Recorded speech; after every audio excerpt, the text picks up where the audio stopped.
I study horses, beauty matched only by their strength. I try and capture a little of that as I move on without your face.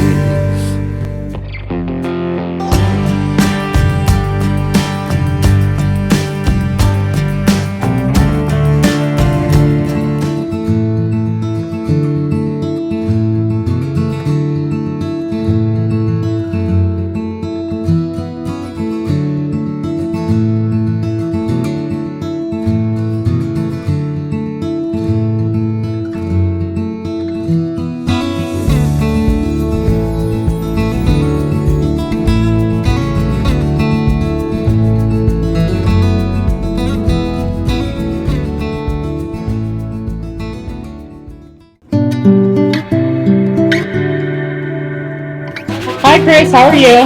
Hello. Doing good.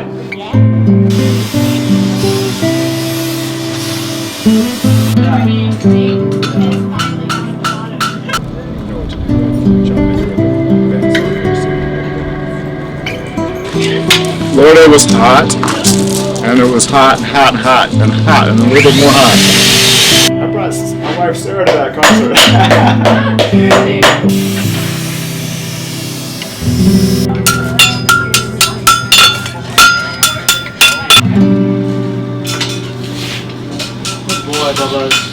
Logan something. What happened the other day?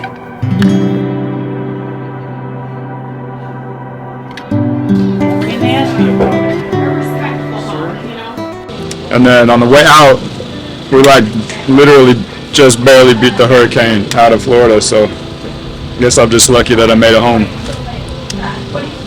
Yeah, got one more, but we got a trip in September. It'll probably be hot, and then October everybody should start being there, so I'm pretty excited for that too. Well, do you want to update me on how your week's been? Update you on how my week's been. Nothing super out of the normal right now. I mean, It seems really smooth. Like your transition. yeah, it's been good so far. Yeah. Yeah, nothing that we've really had to change, Yeah. I would say. Just kind of rolling Chris into more and more skills, and like, so our next one we're starting to roll into the trim, and the next will be shaping, more forging, and then next thing you know, you'll be full and on your own. I'll never see you again. Beth did such a good job of capturing the energy between Seth and Christopher. I really like this, and it's making me think about the phrase work family, because it's so evident that that's what we are. And right now I feel like I'm seeing a lot of stuff on the internet that says this is a bad phrase, right? I don't want to use that phrase and have to deal with that piece of it, because that's not what I mean when I say it. Because you have a goal that's bigger than you. It's bigger than your own egoic needs or your own pettiness. It forces you to get outside of yourself and do something better than you, and therefore improves you, so that the self you have on the other side of that is actually a better self, and it makes you just a happier person in general. So for selfish reasons, I think it's a good mission to have, and it's a good culture to cultivate. And I'm pretty happy with that understanding that we all seem to have together, and I like the word sodality.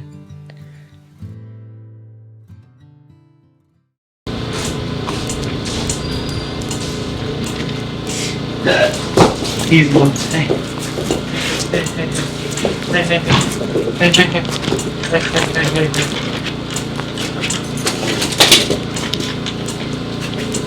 Hi, Beth. Sarah.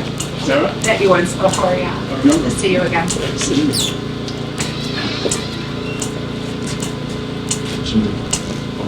I was just trying not to be kicked. You want to try and get that out?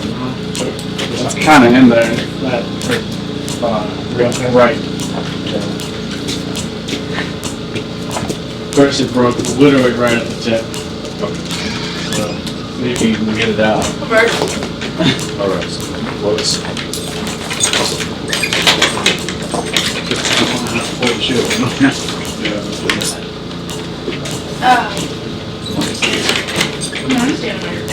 It's okay. God bless. So what, the tip of it broke off?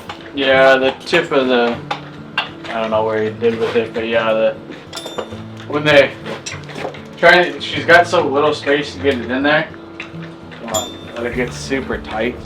And then if they pull away at the wrong second, and the tip is at the wrong angle, it'll just Snap. why when they're super tight, try to go in from like the side of the frog. You got it. Is that it? That's it. Oh, I thought more of it broke off. I know, me too. It probably just felt like that because it was sitting on top of the frog. Yeah, totally.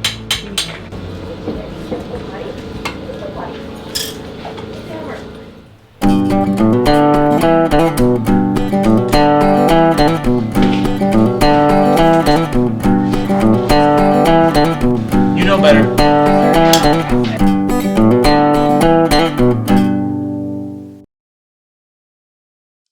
I think the biggest thing for anybody with any farrier client relationship would be you have to feel comfortable being able to talk to a shoer. You know, especially if you have any goals. You know, of course, there's so many levels of farrier work. You know, we're obviously top sport, so I assume anybody that's going to be coming into looking for a good farrier has been a little bit of a horse person. I feel like your trainer and your vet should be on board with good farrier work. I feel like there is a shortage, personally, of vets understanding good farrier work. And, you know, oftentimes I feel like horses are having soundness issues because, you know, their feet are unbalanced or they have, the shoeing is not good. So I would say your trainer should be educated. And I would ask your trainer, I feel like it always starts with the horse trainer because most of these people are going in with a trainer, unless they're a trainer themselves. But ask how much vet work they get done on their horses. It says a lot about a program. And if you're getting consistent vet work on your, you know, whether it be maintenance with injections or these horses are having a lot of soft tissue injuries, if you're good enough to look at the footing in your arena that you're training out of and it's good footing, the next question would be, who's the farrier? And I find oftentimes when I'd get horses in training, especially in Washington, because I'm starting out new here, that a lot of the same farriers would have the same issues with their horse's soundness. So I feel like that's something to ask if you're moving into a barn, who's their farrier, you know, how regular do your horses get maintenance? You know, and then obviously you would have to use some tools that you have obtained yourself on finding a good farrier. Look who's winning.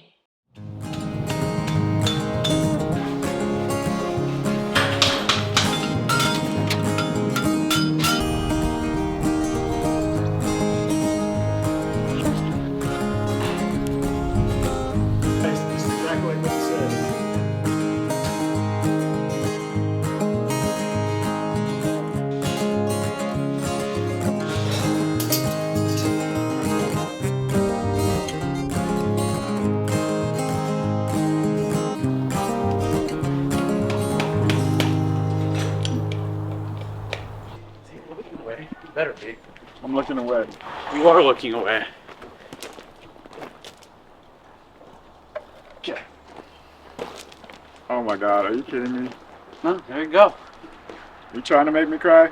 Yes, actually. Brandon and I were kind of hoping. Give me a kiss. No, I don't know about that. Yeah, you need it because I love it. we're sick of seeing that thing. So. That thing is amazing. Yeah, it's the smaller one of Brandon's. So we can make a new handle. I don't know if it's gonna fit underneath the Holy cow. with that handle. This is fucking awesome. Yeah, I know. Thank you. Okay, let's put it right to work. I would be surprised if an angel comes out here. Beth wants to film snow with her saddle on. Oh, here's her saddle. It's not really. And part of what makes us a Sodality is that what we do inside the business is also what we would do outside of the business. So those values, the mission, the vision for us inside the business is the same as it is outside the business. And that makes our teamwork, it makes our strategy, it makes our execution that much cleaner and that much stronger when it comes to whatever output that we're considering for the week, whether that's recording another podcast or creating another frame for analytics. When your mission, vision, and values are that clear within an organization and the entire team gels around that mission, some really magical things can happen. Everyone on this team is unified by this broader mission of serving and helping as many horses as possible, but we also bring individual experiences and desires and aspirations. And for Sarah, she wants to have an extremely healthy work culture, one that's supportive and kind. The practical effect of this is that individual farriers can take some time off because it can be such a demanding job. Seth can get a weekend for the first time in years, while also moving into an education role and therefore help more horses by proxy because he can't do it all himself. And that's kind of the beauty of this Sodality, is we recognize that we can't individually do it all by ourselves, but we can all speak a common language. While you retie your boot, I've learned a ton. I learned a ton about how all feet grow from just trimming pony after pony after pony. And it's exactly the same. It's just in miniature. So vertical, horizontal, all the same exact things apply. Yeah, I'll hold it. The proportions are the same. So look at her. Start with the horizontal. Easy, Snow. Easy. Whoa. Uh-huh. I tell you, horses I've had that have fought the hardest are the baby miniature horses. Baby minis? Yeah. We'll try to kick your ass. Solo. Yeah. Son. Yeah. What I see there, I would start with your nippers. You're looking for that ratio roughly. You see from the top as she's forward. So take half the width of that wall. So you're reducing breakover, maintaining depth. Mm-hmm.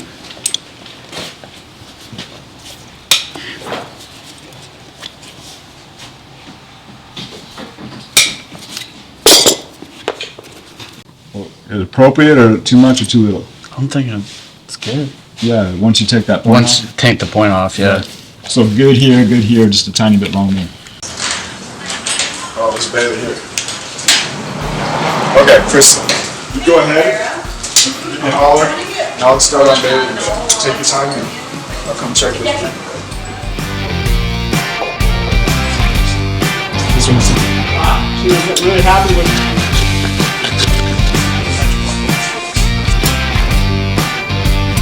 also her high foot.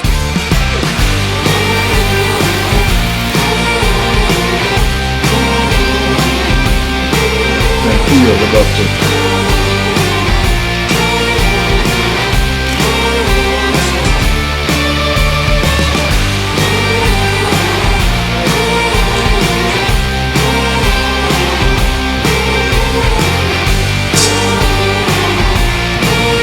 You got someone else trying to go through.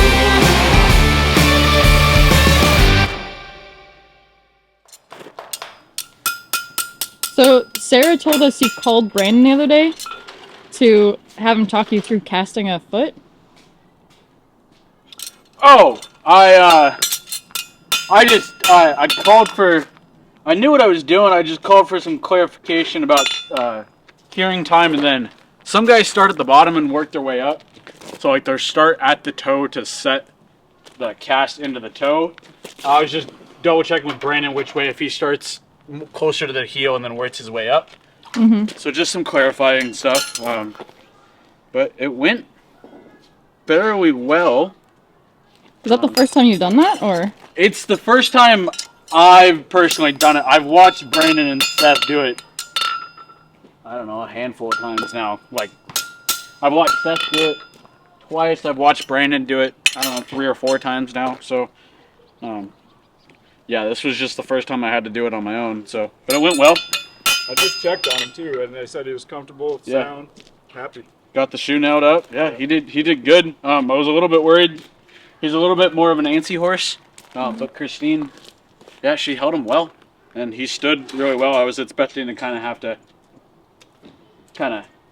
wrangle him in a little bit to hold his foot in place while I was trying to get the cast on, but he was good.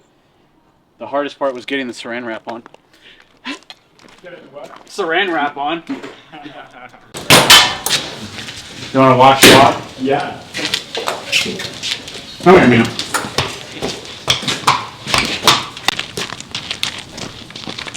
With her, I brought her toe back a ton and then heel down a ton, and it's always a little scary because you think tension over the navicular, but that looks really nice. A lot of times it actually makes them smoother, but you have to do toe back at the same time.